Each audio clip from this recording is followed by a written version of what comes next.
Donald Trump, Bharat में सामान्य से ज्यादा बारिश, संसद का मानसून सत्र हंगामेदार। नमस्कार, मैं हूं रूपाली बर्वे और आप देख रहे हैं वेब दुनिया की खास पेशकश WD नाउ, जिसमें बात करेंगे सप्ताह भर की सुर्खियों। अमेरिका या राष्ट्रपति डोनाल्ड ट्रंप कभी भी एक भरोसेमंद दोस्त साबित नहीं हो सकते। हाल के दिनों में भारत के प्रति ट्रंप का जो रवैया रहा है, उसे देखकर लगता है कि उन्हें दोस्त समझने की भूल भारत को करनी भी नहीं चाहिए। दरअसल वे दबाव बनाकर भारत और रूस के बीच दूरियां बढ़ाना चाहते हैं। दूसरी ओर ट्रंप भारत के चिर शत्रु पाकिस्तान और बांग्लादेश को ज्यादा अहमियत दे रहे हैं। अमेरिकी राष्ट्रपति ने भारत पर 25% टैरिफ के साथ ही जुर्माना लगाने की बात भी कही है। वहीं पाकिस्तान पर महज 19% टैरिफ लगाया है और बांग्लादेश पर 20%। ट्रंप के दोहरे मापदंड के कारण बांग्लादेश टैरिफ को लेकर खुशी मना रहा है। वहां की अंतरिम सरकार के मुखिया मोहम्मद यूनुस ने तो इसे अपनी कूटनीतिक जीत बताते हुए भारत पर तंज भी कस दिया है। उन्होंने कहा कि भारत अमेरिका के साथ व्यापक समझौता करने में असफल रहा। ट्रंप ने एक बार फिर भारत और रूस के करीबी संबंधों को लेकर उन पर तीखा प्रहार किया और कहा कि उन्हें इस बात से कोई फर्क नहीं पड़ता कि न्यू इंडिया मॉस्को के साथ क्या करता है।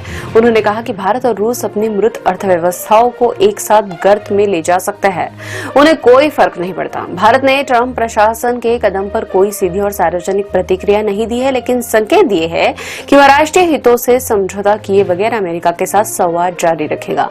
प्रधानमंत्री मोदी ने भी कहा है कि हम अपने हितों को प्राथमिकता देंगे। इस बीच यह भी कहा जा रहा है कि अमेरिकी टैरिफ से लगभग 86 अरब डॉलर के वार्षिक निर्यात का लगभग आधा हिस्सा प्रभावित हो सकता है। हालांकि दवाओं, इलेक्ट्रॉनिक उपकरणों व पेट्रोलियम उत्पादों जैसे प्रमुख क्षेत्रों को इस शुल्क से छूट दी गई है। अमेरिका के इस निर्णय के बावजूद भारत और अमेरिका के बीच द्विपक्षीय व्यापार समझौते को लेकर बातचीत जारी है। हालांकि यहाँ स्पष्ट किया है कि भारत कृषि, डेयरी और आनुवंशिक रूप से संवर्धित उत्पादों जैसे कि संवेदनशील क्षेत्रों में किसी भी तरह का समझौता नहीं करेगा। वस्त्र व परिधान, रत्न व आभूषण, झींगा, चमड़ा व फुटवेयर, पशु उत्पाद, रसायन और बिजली व मशीन उपकरण आदि क्षेत्रों पर टैरिफ का नकारात्मक असर हो सकता है। व्यापार समझौते को लेकर वार्ता का छठा दौर 25 अगस्त को भारत में आयोजित होगा और इस बातचीत में हिस्सा लेने के लिए अमेरिकी दल आएगा।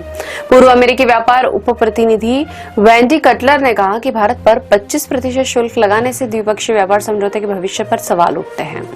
पाकिस्तान पर ट्रंप की मेहरबानी की एक और वजह सामने आ रही है। अमेरिका को ईरान अभी भी कांटे की तरह चुभ रहा है। ऐसा माना जा रहा है कि अमेरिका एक बार फिर ईरान पर हमला कर सकता है और इसके लिए उसे पाकिस्तान की जमीन की जरूरत होगी, इसलिए वह पाकिस्तान को अतिरिक्त अहमियत दे रहा है। इसके साथ ही वह भारत पर भी परोक्ष रूप से दबाव बनाने की कोशिश भी कर रहा है। भारत भले ही अमेरिका से संबंध खराब न करे, लेकिन उस पर भरोसा भी पूरी तरह नहीं करना चाहिए। अमेरिका और डोनाल्ड ट्रंप किसी के भी सगे नहीं है। भारत में इस साल मानसून की स्थिति काफी मिली-जुली रही है। कुछ क्षेत्रों में अत्यधिक बारिश से बाढ़ जैसे हालात है, वहीं कुछ अन्य क्षेत्रों में सामान्य से भी कम बारिश हुई है। मौसम विभाग ने मानसून के लिए सामान्य से अधिक बारिश का पूर्वानुमान लगाया था, जो कि जून-जुलाई की अवधि के लिए काफी हद तक सही साबित हुआ। 1 जून से 31 जुलाई तक पूरे देश में औसतन 474.3 मिलीमीटर बारिश दर्ज की गई, जो इस अवधि के लिए सामान्य से लगभग 6% ज्यादा है।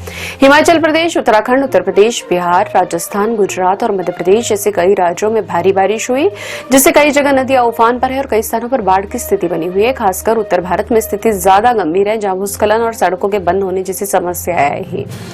मेघालय और सिक्किम समेत कुछ अन्य राज्यों में सामान्य से कम बारिश हुई। इस मानसून में कई स्थानों पर तो बारिश ने अपना रौद्र रूप दिखाया है। 1 जून को असम के सिलचर में सिर्फ एक दिन में 415.8 मिलीमीटर बारिश हुई, जिसने 1893 का रिकॉर्ड तोड़ दिया। हालांकि इस बात का भी संकेत है कि चरम मौसम अब आम होता जा रहा है। केंद्र सरकार ने लोकसभा में बताया कि इस साल 16 जुलाई तक बारिश और पानी से जुड़ी दुर्घटनाओं में 1297 लोगों की मौत हो चुकी है। मानसून से संबंधित घटनाओं में 31 जुलाई तक 170 से अधिक लोगों की मौत हो चुकी है, जिसमें 94 मौतें सीधे तौर पर बारिश से जुड़ी हुई है और 76 मौतें सड़क दुर्घटनाओं के कारण हुई है। कर्नाटक में अप्रैल से जुलाई के बीच हाइड्रोलॉजिकल मौसम संबंधी आपदाओं के कारण 90 मौतें दर्ज की गई। हिमाचल प्रदेश में 30 जुलाई तक राज्य में सार्वजनिक व निजी संपत्ति को करोड़ों रुपए का नुकसान हुआ। साथ ही 2700 हेक्टेयर से ज्यादा क्षेत्र में फसलें तबाह हो गई। कर्नाटक 18,000 हेक्टेयर और 91,000 हेक्टेयर से अधिक कृषि भूमि को नुकसान पहुंचा है। वहीं मौसम विभाग का कहना है कि भारत में मानसून के दूसरे चरण अगस्त और सितंबर में सामान्य से अधिक बारिश होने का अनुमान है और पूर्वोत्तर और पूर्वी भारत के आसपास के इलाकों को छोड़कर देश के ज्यादातर हिस्सों में अगस्त में सामान्य बारिश होने का अनुमान है।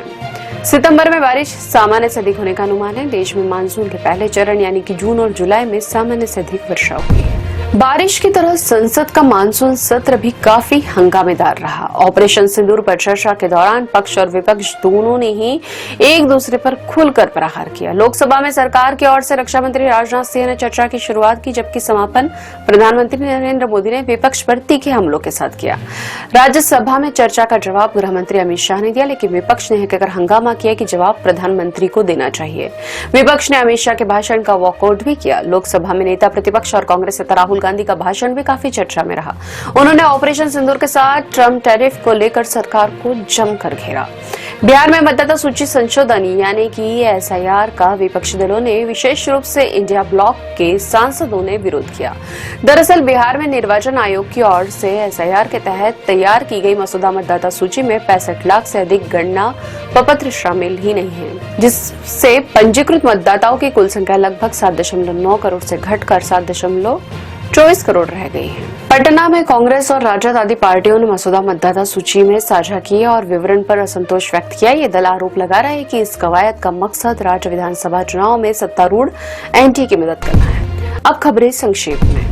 2008 के मालेगांव बम धमाके के मामले में मुंबई की एक विशेष अदालत ने सभी 7 आरोपियों को बरी कर दिया। भाजपा की पूर्व सांसद प्रज्ञा ठाकुर और कर्नल प्रसाद पुरोहित भी थे इस मामले में आरोपी। साध्वी प्रज्ञा ने कहा कि भगवा आतंकवाद की जन्मदाता कांग्रेस का मुंह काला।